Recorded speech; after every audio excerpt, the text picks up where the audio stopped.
Do you have tight hips? I'm Physio Andrea and you're watching TSC Connect. In this video, we made a super short routine to help loosen some tension in your hips and your pelvis. As always, we use movements that are designed for people who have scoliosis and other spinal conditions. If you have any thoughts or questions, just let us know in the comments section below. Or join our membership to become a TSC cheerleader and get faster replies and priority video requests. Okay, let's go loosen those hips.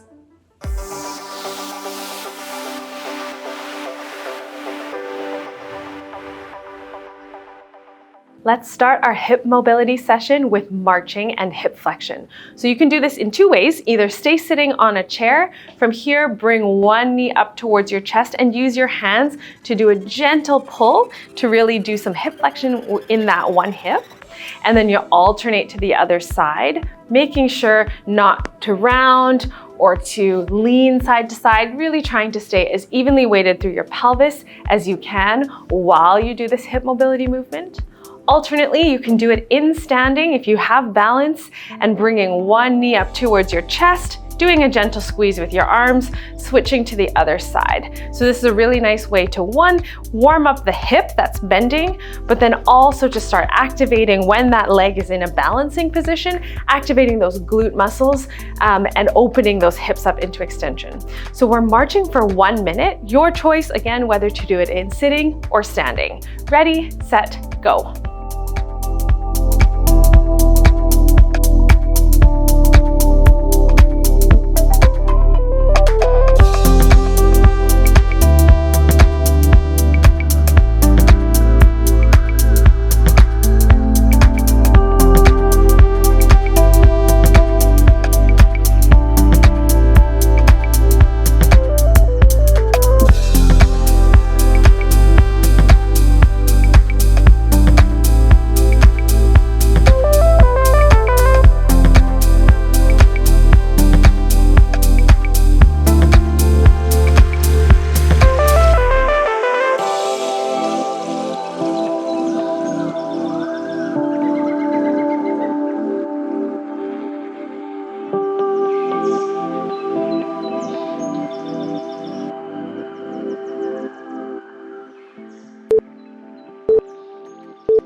Next, we're doing hip circles, but a good cue to use in your mind is to think about if you had a pen or a pencil on the end of your knee that we're drawing big circles with your knee, which then allows you to do rotations of your hip.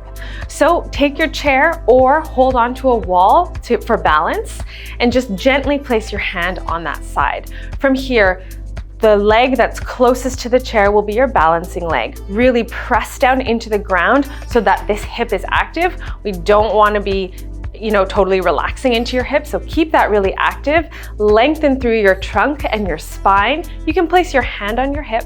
And from here, take your other leg, bend your knee, and try and do as big hip circles as you can, drawing that circle with that knee.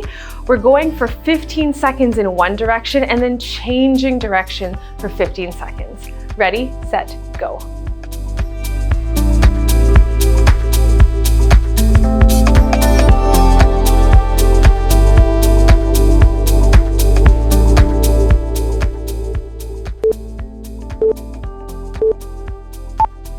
And switch directions.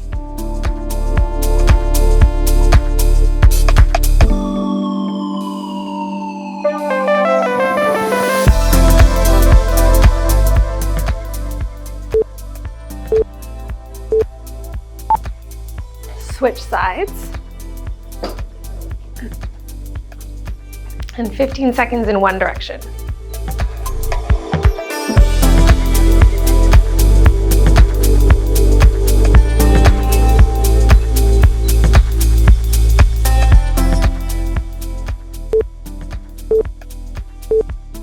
Switch directions for another 15 seconds. Stay really strong through your standing leg.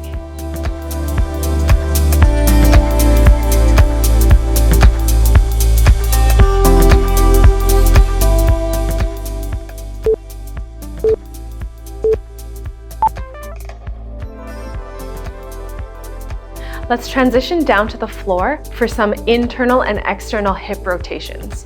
So find a comfortable position with a little bit of space around you, bend your knees and place your feet flat on the floor.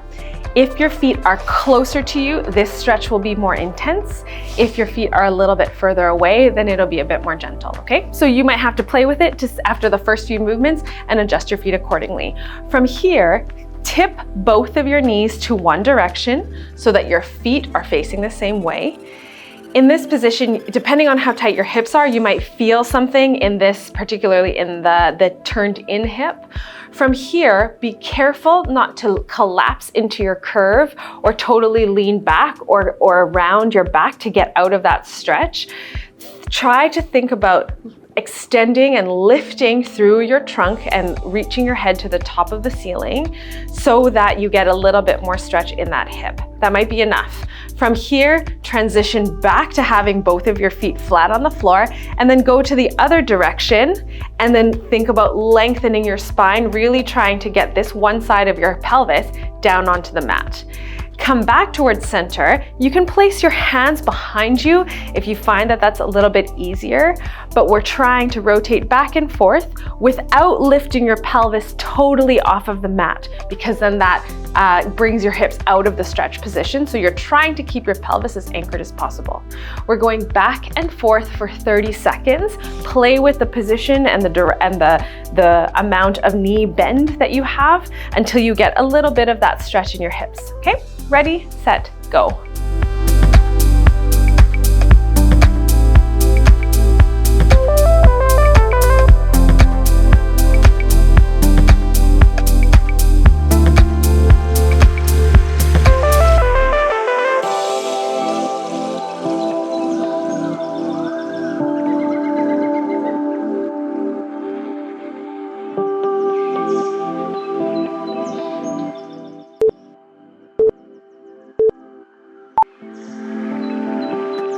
Next, find a blank space of the wall and back yourself up so that you can lean against it.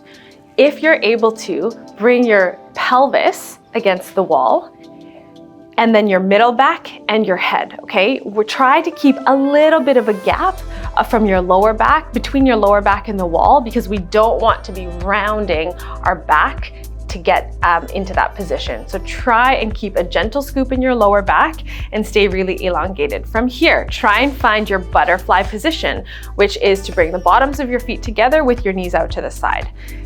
You can use your hands to bring your feet as close towards your pelvis as you can, depending on how flexible your hips are. If your hips are really tight, you might be way out here, and that's totally fine. The thing to try and focus on for this exercise is to stay lengthened through your trunk, not to collapse backwards, and that's why we're using the wall, okay? So from here, we're pulsing for 30 seconds, just loosening those hips, staying really elongated, and again, trying to maintain a small gap between your lower back and the wall. Ready, set, go.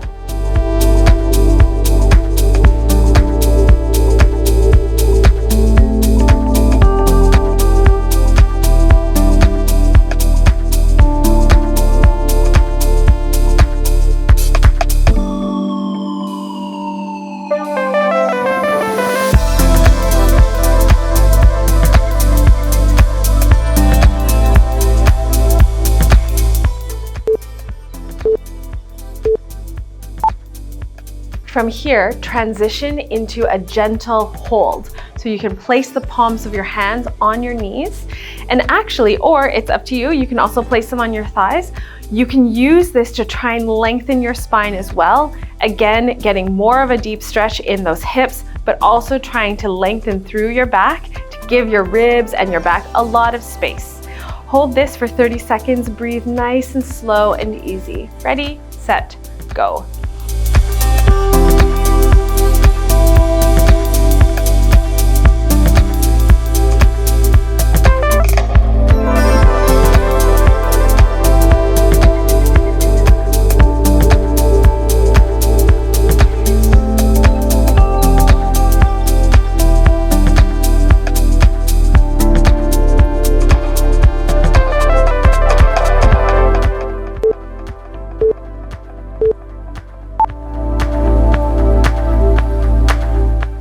Next, we're doing our hamstrings. So you can use a yoga block if you'd like, and actually you can use a yoga block for the last exercise if you also felt like your hips are really tight.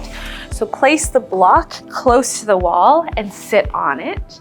From here, move your legs into a straddle position. So try and position your back as close to the wall against, again, pelvis, middle back, and head touching the wall. From here, try and slowly lower and reach your heels out until you feel a stretch in your hamstrings, okay? Only lengthen or straighten your legs as much as you can while keeping a straight back. If you start to stretch your legs out and then your back collapses, it means you've gone too far. So just back off a little bit, okay? From here, we're doing some mobility by rocking side to side for 30 seconds. What you wanna make sure of is not to lift your whole pelvis off and to bend your back. It's just a gentle rock, thinking about it's almost like bringing your side closer towards your thigh as that intensifies the hamstring stretch. So we're just gently rocking about a few seconds here and switch to the other side, staying really lengthened through your spine. We're doing that for 30 seconds. Ready, set, go.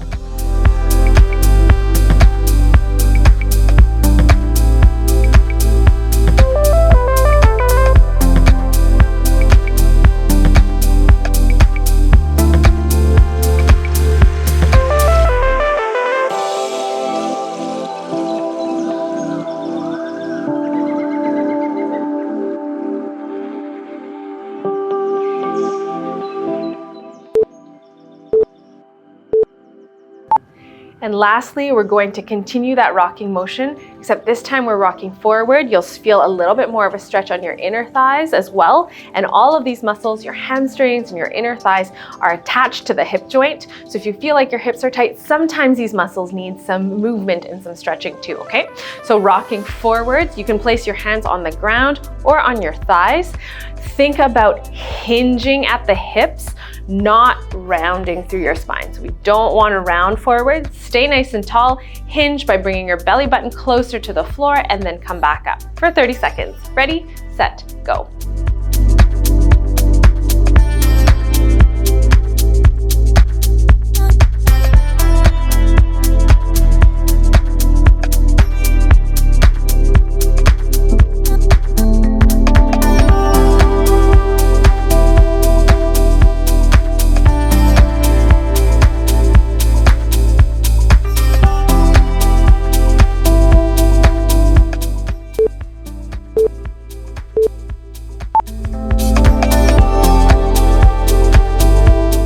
We hope you find this information helpful. For more how-to videos and scoliosis-friendly workouts, check us out on TSC Connect. See you next time.